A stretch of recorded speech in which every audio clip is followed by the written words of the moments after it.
Welcome back to another episode of The Gambler and the Guardian. I myself am Nathan, also known as The Guardian. And this is... I'm Tony, also known as The Gambler. Sometimes we'll feature different type of stuff that we're going to talk about. In this one, this guy's the scumbag of the day, man. Hey, for real. This guy has to be suffering from some sort of mental illness, man. There's nobody in their right faculties that would ever do something like this man did. Yeah, so let me read the headline to you. Man upset about losing in NBA 2K video game, allegedly threw his baby. And this is obviously the person that is, talking about. I heard the impact of the wall. No, that was actually him. They quoted him as saying that. He took the kid. He ended up taking the kid to the hospital. And said, I heard the impact on the wall when I threw him. Bro, he said that to the police, dude.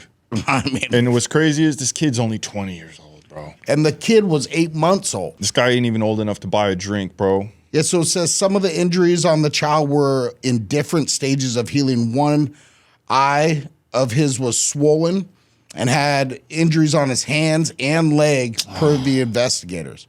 When the child was taken to the hospital, a scan revealed several other injuries, including fractured ribs, a skull fracture, and a broken collarbone. Bro, the child also had other injuries in different stages of healing, possibly indicating that he had been arrested at different... Abused at different periods of time. Police allege in the complaint, according to, Fox 6 and Wisson. And Fox 6. And, man, so there's people, man, that it's unfortunate, man, that they have no capabilities of being parents. There's nothing nurturing about them. There's nothing protective about them. And, a lot of people just should not have kids. Well, and they're just too mentally ill to be able to care for another human being. When I had my son, this is a true story. I was in a Lamaze class. And the lady asked, when is it okay around the baby to smoke? Right? This lady was like Indian or Pakistani or something, but it didn't matter. She shouldn't have been a parent. Like, it was evident to me, like, this person didn't have, like,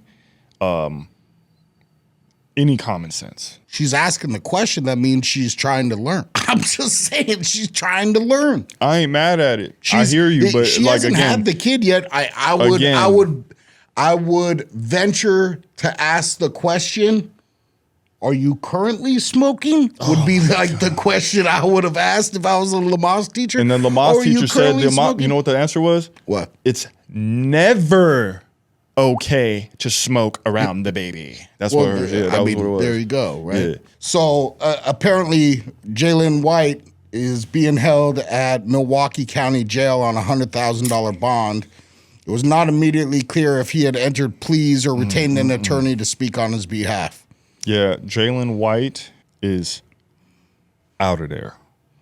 Yeah, man. He's out of there, and he should be out of there, man. And you're going to have to deal with some men, man. Some men, like, real men don't mess with that shit, man. I've been in prison, man. Like, yeah, you're going to have a hard time, buddy. He's 20, you got a long life. Hey, you either got a long or a short life ahead of you, buddy, because what you did, man, that's very frowned upon amongst honorable thieves. If you know, you know. Now we're moving to Jalen Chaney. So let's just pull up the video and see what's going on. This might not be a video. Shout out Jalen Chaney at Jalen Chaney on Instagram. No, actually, she's J-Bay Productions. People ask me if I purchase seats when flying. They say it's not fair to the person who has to sit next to me if I don't. When I tell them I do, they say I'm selfish for taking a seat from another. The fact of the matter is that people can't stand to see fat people happy. So why should we care what they think? I don't know if she doesn't have the breath to say all of that stuff, so she does it with an AI voice. I don't know. This girl, I agree with her, though. I'm in agreement with her as I sit there and look at her head, like her spine takes over one seat. Yeah, she cannot fit on one airplane seat. I mean, hey, bro, brutal honesty. I got trouble in this seat is really wide. In airplane seats like this, I'm like on the Oh, bro. you know? I'm not like I don't look it because I'm tall, but I'm actually like pretty wide too. Yeah. I'm as wide as this chair is in the shoulders. And but I'm 6'7", man. And like Your legs. unless I pay for business class or you know, first class, I'm sitting there like, God, please, don't let this person recline their seat. Yeah. You know, I've had 2 knee surgeries as well. Yeah. You know what I'm saying? I'm sitting there like, God, please. Yeah. So hey, look, shout out to her. I ain't mad at her. Anybody that has anything to say against that lady, you just have a lack of understanding because she's so right, man.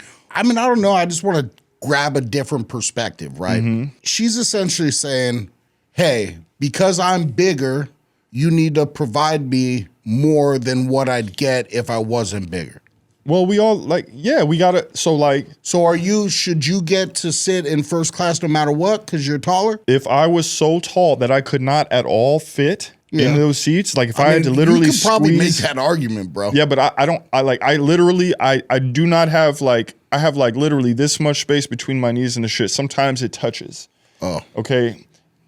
First class is much better for me. It's about accommodating people. Like, if a person's a customer, they're a customer. You don't get to be like, oh, you need to buy more than one seat because you're more than one seat big. Like, nah, like I need a ticket because I'm flying like everybody else. It just so happens that this is my appearance. I didn't make myself like this. I didn't choose to be this way. Yeah. So, and there's people out there that are throwing shade that are like, if you took better care of yourself and like, look, man, y'all don't ever know the reason people are the why way that somebody they are the way they are. You know what I mean? You don't never know that. So back the off of that. challenges that they face. Yeah, whatever. back off of that, man. Back off of that. You only looking at it from your perspective, which is this big in the world. So yeah, back off of that. Shout out to her. I definitely man. understand what you're saying and agree in this sentiment. But I can understand how there'd be a bunch of people, the majority, right, who are like, hey, I don't got to deal with that, so why should, you know? And that's what I think happens a lot in this but those world. are the same people, bro, that like they're swayed by their vote is swayed by a candy bar. Right, like those people that will just start running because they see everybody else running because there's a mob mentality. Yeah, I see that. And like those people are the least conscious of everyone that's out here. You know, the one thing that I truly appreciate about Jalen, she still gets out there and does this, man. Hey, she's getting busy. Yeah, she's going on these flights. She's traveling. She's literally branded J-Bay Productions as the bigger girl that travels. Nah, she bugged me out when I looked her up and I looked on her Instagram. I was taken back at first. I had to read it twice and look at it and really like digest it. She's embracing the differences. She said something along the lines of plus size. Yeah, travel something. Yeah. I said, well, damn. No shit. Yeah. And I thought about it. Well, this is a thing. And absolutely, she's genius for this. Good job. Well, yeah, she's setting herself apart, personal branding, also making it good for other people that may be at home not traveling because they're like, you know what, those seats, blah, blah, blah. Or I don't want to go outside because people like, look, she's like, yo, don't worry about what people thinking. We outside. Dude, she's doing it. She's outside. She's doing it, man. She's going to all these places. And you know what? It seems like she's so happy in her, looking at her content. She has a great energy about her. She has a light about her. She's bubbly. Like shout out that young lady, man. Yeah, I will say, looking at it though, she knows what she's doing going in there and demanding. Oh, that girl knows and exactly what she's doing. That girl knows exactly what she's doing. Yeah, and you know what? Good for her, man. Yep. You know, good for her. Go get it, man. Go get it. So this lady who was a judge on MasterChef in Mexico, her name is Zahi Teles. Yeah. Kidnapped during live interview on highway in Mexico. Bro, so she's on the side of the road. She's being filmed. She's being filmed. She's in her mode. She's in flow, doing her thing, and all of a sudden somebody pulls up. And they just jack her. Nah, they kidnapped her. They took her. Yeah, they jacked her from the scene. Oh, okay. I thought you were saying they jacked her, like they took her stuff, jacked her. No. No, Jack. she was her. kidnapped. Yeah. She was abducted. Sahi Teles, a judge on MasterChef Celebrity, and her husband Alberto Escobar were kidnapped on the Mexico-Cuernavaca highway during what began as a routine stop. The couple was later rescued, though a coordinated effort by law enforcement marking another alarming incident of roadside crime involving public figures in Mexico. So listen, this lady got kidnapped. She's a public figure, very well known out there. And I looked into her a little bit. So happens that she's from Sinaloa too. But she's also a very well-educated person who has like a tremendous... Yeah, came up. You know, but she has like... her accolades in education are very, very big. And I said to myself, I'm not judging. I'm just wondering. I'm like, somebody coming from a place like Sinaloa, how could you afford to pay for all that college, man? Like this lady has big accolades in college. I just wondered that. Yeah. So it said that she was found and she's okay. So nothing happened. They kidnapped her. Nothing happened to that lady. I don't know if it's because of her connection to Sinaloa or because of her public figure, whatever it is, they decided to let her go. Things are not always ending in that way. I don't know. She could be an undercover boss of the Sinaloa cartel. You never know, but I doubt it. Everything is connected in some way. And her being a literally public person and being a very high level chef and all this stuff, everybody casts a shadow and is connected to others in different ways. And sometimes others try to take advantage of you in different things. Obviously, they kidnapped her. She didn't ask to be kidnapped. But for what? Who kidnapped her? That would have been my next question is for what reason would they kidnap this lady? It couldn't have been the cartel kidnapper. They don't need money. Yeah, it probably wasn't about money. You see what I'm saying? Who knows? But it could have been about we have this person that is it could have been protected anything, from bro. somebody else so they could do something else. It could have been anything. That's Mexico, bro.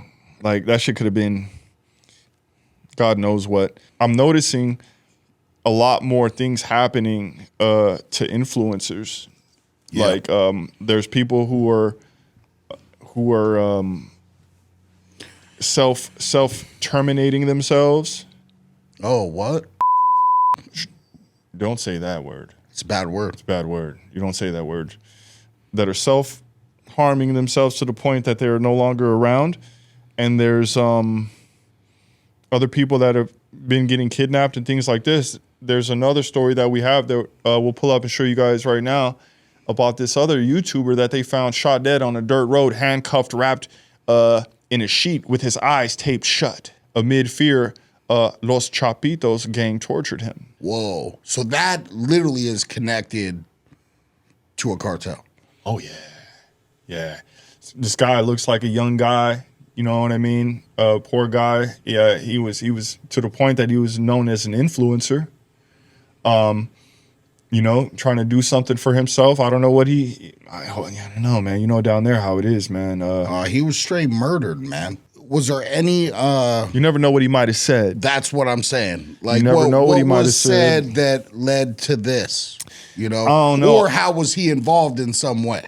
You know what I mean? Because, he might have made a threat. And then all of a sudden it was like... They still don't know who did it. They still don't know who killed the guy. But this guy was actually murdered. Oh, the other lady who was famous and all this stuff, she was... Yeah. This is the darker side of the coin. The things don't always end so well. And most of the time, this is how they end. They don't, it's a much smaller fraction of the time that it happens, like happened with that lady there. Yeah, it says that, some of his fellow content creators and close friends wrote, "Brother, I will love you all my life with all my heart. You took a part of me with you. I know we will see each other again, brother. I hope we will always be together like we always were, just us." Another one said, "You are just the best brother I could have had.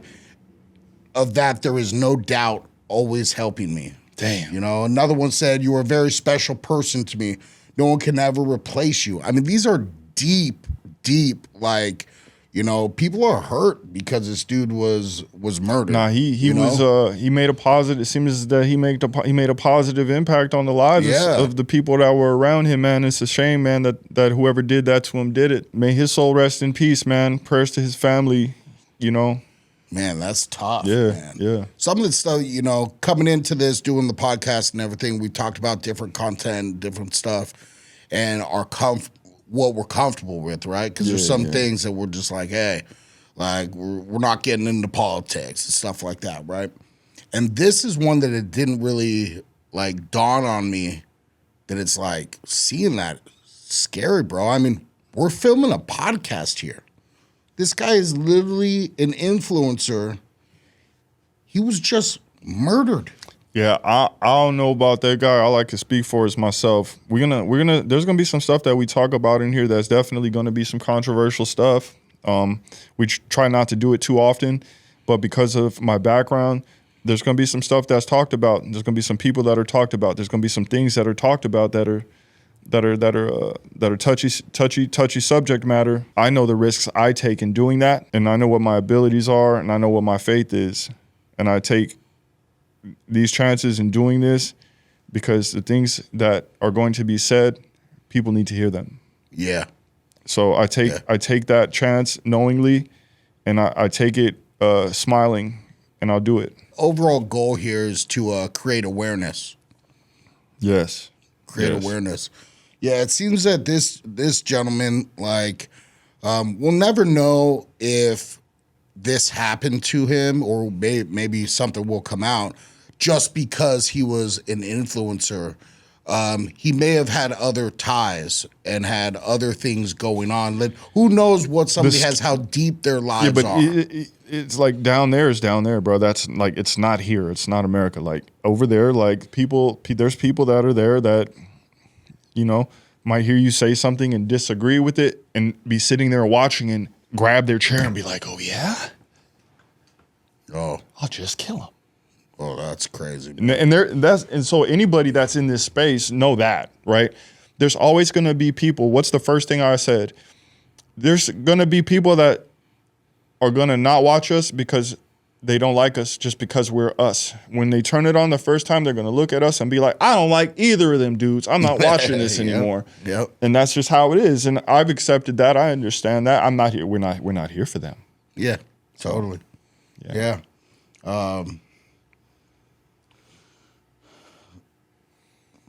On a lighter note, this one's kind of funny, man. It's hella funny. This one's good. It's funny to the point that like I'm like, damn, how come I didn't think of this? Like back in back in the day, I was real wild. I build race cars, man. I build cars, well, street cars. We call street cars, you know, cars that we drive on the street that are, you know, 800, 1,000 horsepower plus, stuff that we have fun with outside. When you're doing stuff like that in those cars, you're not supposed to be doing, you know, usually like, yeah, you don't stop. Yeah, so getting chased by the police kind of thing. Yeah. You know, like those kind of crazy things. Well, let's play this video and see what this guy does. He's a bloody genius, Brev. You're done.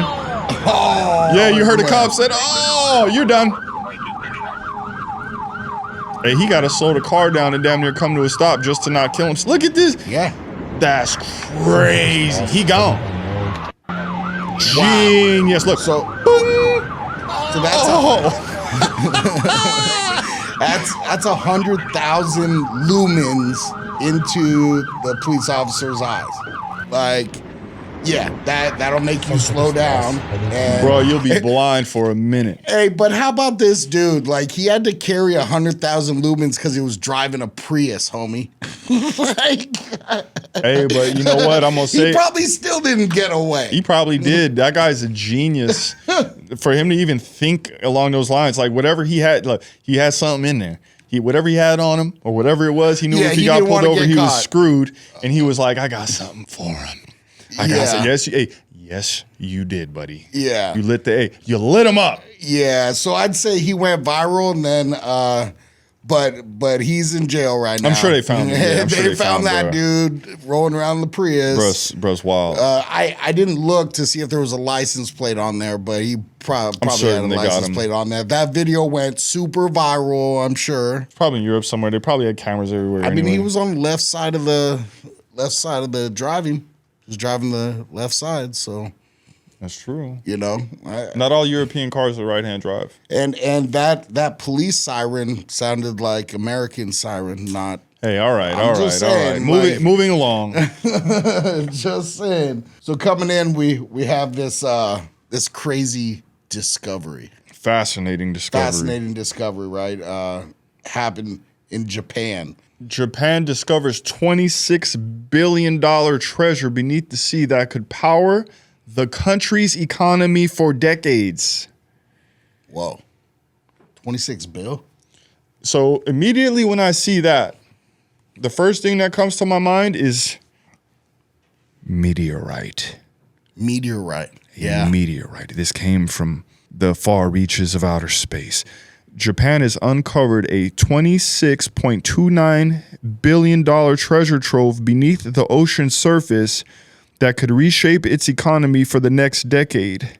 The massive discovery, poised to transform industries and reduce reliance on foreign resources, can propel Japan to the forefront of the global technology and energy sectors. Holy, I would love to know, what is it that, so from what I understand, it's like a compilation of different minerals that are not of this earth. Yeah, which is meteorite, like you said. Right. Like something went from outer space into our atmosphere, landed in the ocean, and they found it.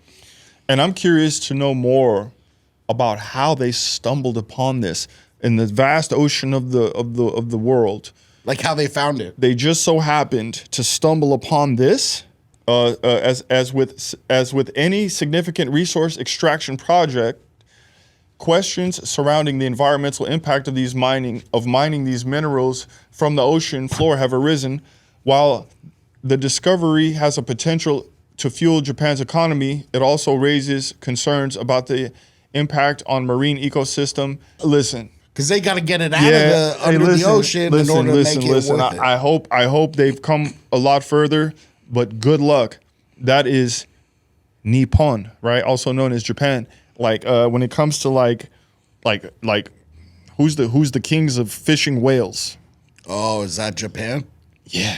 Whoa. Yeah. Like all of these things like this, like these guys, their fish is their thing, right? Like the ocean. I don't know about this one, guys. Yeah, they're gonna find a way to get it no matter what. They're gonna get up in there. And they might even go to war over it. They're gonna get up in there. Oh yeah, why wouldn't they? The question is, who wouldn't? 26 billion is not that much in whole overall scheme. I mean, yeah, but that's just what they know of. That's just what they found. I guess you're right. Yeah, if that's there, what's really there? Yeah, that's bugged out. It's like when you go to a stream and then you gold pan and you find a little gold, you're like, that's it. That's it right there. Manganese nodules found on the seabed. So it's manganese, which is a trip because there's manganese here on the earth. Like we give manganese. Manganese is a mineral that plants use. So it looks like a petrified shit. That's what it looks like. It looks like some old poop that has turned to a super solid state and it's fossilized. That's what it looks like to me. Who knows? Probably some fossilized dinosaur shit. But look what it says. It says, ultimately, we expect that our research outcomes will help boost Japan's growth by establishing a domestic supply chain stretching from resource mining to manufacturing, and to make Japan a science, technology, and ocean-oriented nation in a true sense of the word. Oh, that's interesting, man. So this might just be the marketing efforts to get it all started for what their true mission was. It sounds like it. There's this one story that I'll remember if I shared with you about this guy that he was missing for 25 years. Whoa. Yeah, his family didn't see him for 25 years. Nobody knew where he was. He had some type of disabilities or something of this nature, but he was missing for 25 years, and they found him. And I found something with this story really close to me because, as you know about my uncle, and I'll share that with you, share that with everyone here. After this video, if you could play that video, John, I would greatly appreciate it, sir. An incredible reunion just in time for Thanksgiving. A Northern California man who went missing 25 years ago has been found here in Los Angeles. The story begins in August of 1999, and that's when one woman says that her brother, who was nonverbal, disappeared without a trace. And just a few days ago, that same woman saw a news article online about an unidentified man who turned up at a Linwood hospital. She thought the man looked like her brother, so she called authorities, and it turns out she was right. A Los Angeles police detective was able to confirm the match through fingerprints. The family will soon be reunited. Poor guy, man. So, as you know, I had an uncle that the last time I saw him, I was 4 years old. And then after that, he went missing for over 35 years. Yeah. And like everyone, like my grandfather thought he was dead. Everyone thought he was dead. Back when my grandparents were alive, my grandfather told my grandmother he was dead. She told me one day I was like 12. She just sat there and was looking at me and was like, I know he's not dead. And like that always sat with me. So I never stopped looking for the guy, man. And I had like literally one phone number left.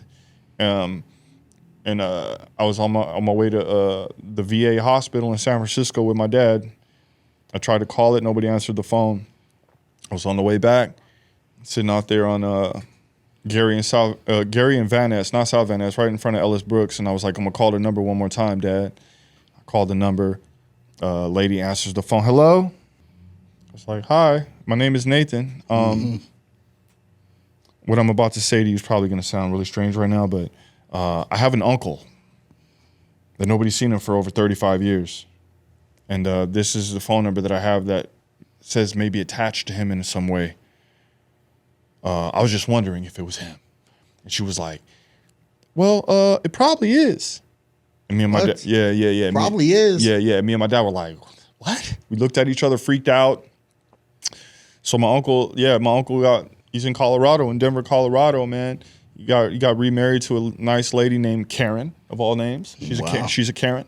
And it's a really polite lady, really nice, and that's where he's at. Him and my dad talk every other day now. He sends gifts on all the Christmases. He's the uncle that gives the $100 bill in the card every time, and all that. And why did he disappear forever? Said something along the lines of to my dad, I just needed to check out, man. Something like that. And so he left. Because my dad created a whole family, all the stuff. No kids. He never had kids. But like it was, I'm sure like it was a lot being home for him, like in California. They never liked my grandfather because he was really rough on them, abusive to my grandma. My dad, was a mercenary when he came back from Vietnam. And they were doing a lot of extracurricular stuff. Like these guys did some stuff that we will discuss at a later date. I'll feel more comfortable to tell people more about some of the stuff that these guys did, man. Some of this stuff that these guys did is like literally on Unsolved Mysteries. Oh wow! Literally on Unsolved Mysteries. Yeah. So I imagine him being the one that was not as bad as they were. Like I say they. I mean my dad and my uncle. His twin brother, who him and my cousin were arms dealers. Like these guys used to sell like grenades and like big shit. I ain't gonna tell you where they got that stuff from, but that's another story. He felt like he had to go, man. So how'd it feel for you, like being the one to have that desire to like keep on looking and then have it actually work out? It's gratifying, man. It's gratifying because I've been looking for people my whole life. Like it's been there's something that God tells me I need to find this person, whether it's a person that used to be in my life at some point, or whether it's a person that it's through a job I'm doing that person needs to get located. Whatever it is, like I've been pretty successful at it. Like my success rate at it is phenomenal. It means a lot to me to have a goal and to accomplish it. I think it's awesome that you brought him back into your world and that your dad and him are now connected and talking. I mean, it's just crazy that someone would disappear for that long. I understand. but I'm sure it was whatever reason it was, like. So my family, they're like roamers, like these guys are like, so there's some mental instability in our family where it's like we're volatile. And at any given moment, we could say F the world and really not care and leave and disappear and really not care about anything or anybody. Like we all have that within us. Yeah. And like most of us have done it at some point in our lives. Like our family, like most of the men, like we're like that, brother. Yeah. Yeah. And, you know, I did it. I was gone for 12 years away from home. I didn't see my dad or barely talk to him for 7 years, man. Whoa. Yeah. Like, you know, me and my dad weren't seeing eye to eye at this point in time. And I didn't care. I was like, F me, F you. Yeah. Went out into the world without any assist, without anything, and navigated my way and found my way back home. Yeah. That's the way I see it. When I made it back home, I was like, I made it back home. Yeah. People don't understand that. Like, yeah, I went out there, I got in trouble, man. I went to prison. I went out and bodyguarded people who were celebrities, people who were heads of state. For those of you who don't know what that means presidents and prime ministers. I bodyguarded kingpins. I bodyguarded a guy, the first person I ever bodyguarded when he got busted, him and some other guys that were also kingpins, when they got busted, the coke price went up in America. Whoa. So, yeah, man, again, for me, I made it back home. Well, it sounds like there was a time in your life where you didn't necessarily believe that you would. I didn't care to because I was out in the world. Yeah. And see, that's the thing I've learned in my life is whatever you go into, you need to know that you're this big in there. Yeah. And that you're going to immerse yourself into that world and humbly embrace it and be a part of it. You're only a small part of it. Go be that. The world does not evolve around you. Yeah. You know what I'm saying? So, but yeah, man, thank God I made it back home. And I have a lot of insight from my experiences that I'm able to provide to people that need to hear it. I know for myself, like, as we've been communicating, talking about all this different stuff and deeper level, getting to know each other, like, you bring a completely different perspective in many things. Like, you respond in ways that are unpredictable. And you'll say things that some of the times I literally have never heard of it before. So it's like a new thing altogether. But then you're very good at not only doing that, but then afterwards dialing it down and explaining it so that someone else could understand that it. matters. I wasn't always having the ability to understand them things myself. So I understand being a person that doesn't have the ability to understand them. So now I have the ability to understand them, also to make them palatable for someone who might not be able to understand them. Yeah, you got that from, like, when I remember in high school and stuff, and you were in, like, they called it the special class. Special ed. Yeah, special ed. Special day class, actually, SDC. Shout out to all the SDC kids out there, special day class kids out there, because everybody that's in the school doesn't know why any of you guys are in that class. Yeah. Nobody knows why any one of them are in that class. That was but the truth is, SDC class is for kids, a lot of kids who suffer from emotional handicap. And I was one of those kids because I was traumatized from my mother dying when I was 18 months old. Like, as a child, that's all you know and that's all you love, and it's gone. Like, it's gonna traumatize you for the rest of your life. It's just how it is. But this is before they knew what post-traumatic stress was. Yeah. That wasn't a concept as yet. That's why they had all these Vietnam veterans out on the streets wigging out and they were treating them like shit. Yeah, it's important, man, to understand, you know, everybody has their situation. And those SDC kids, man, are real special people, man. They're all real good people. Out of all the kids that were in our class, in this SDC class, there's maybe three of us or four of us that are, like, capable to the point that, like, we can take care of ourselves in life and have no issues. But the other ones, like, they're kind of like, you know, got a little bit of issues, like a little dependent. Yeah. And stuff like that. You know, not that there's anything wrong with them. They're all smart as shit, but it's just like, bro, like, life beat us up early, bro. Yeah. You know what I'm saying? And like the people kind of recognize that like these kids ain't like these other kids and they need to kind of have their own space. So they still have those kind of classes? Yeah, they need SDC, bro. They need it. They need it because there's kids that are going through trauma at home. Yep. There's kids that are that literally have learning disabilities, right? Where it's like me, right? I'm not great at writing, right? I'm very articulate. I'm great at breaking things down, figuring them out in great detail, all of that. But writing, it's very hard for me to do. Yeah. And like, you know, all these kids have different things and different reasons why they're in those classes. Most of the time, none of them are the same. You know, they're in a place where they're able to get the individualized attention that they need when they need it to get, just to do, we're only in those classes just to be able to get the work done. That's it. Like there ain't nothing else special about it. Like they're helping us get the work done. And it's less than the work everybody else has to do. Like it's less, like that's just what it is. Like, so I have a reoccurring nightmare. The people closest to me know about it. And the reoccurring nightmare is I never graduated high school. I'm 43 years old, still walking through the halls of El Camino. The reason I had that dream is because I graduated high school without completing the requirements to graduate high school. They did me a favor. Yeah. A requirement in the state of California to graduate high school is to have a foreign language. Oh, you never did it? Never did it. Whoa. Do you speak any other languages now?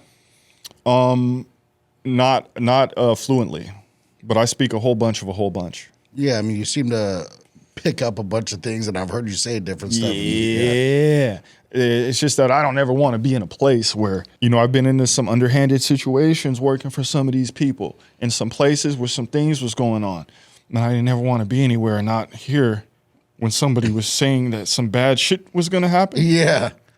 Or that they were talking shit and things was getting funny, anything like that. I always wanted to be knowledgeable enough. What are the key words that I need to know? You know what I mean? Like other than the obvious greetings and like normal interaction stuff, right? And food, right? Those are the most important things. Greetings, interactions, and food. Yeah, for sure. Yeah, man. For sure. Thank you again for watching another episode of The Gambler and the Guardian. If you're interested, please like, share, subscribe, any of those things. We greatly appreciate your support. Thank you for coming again, and we'll see you next time.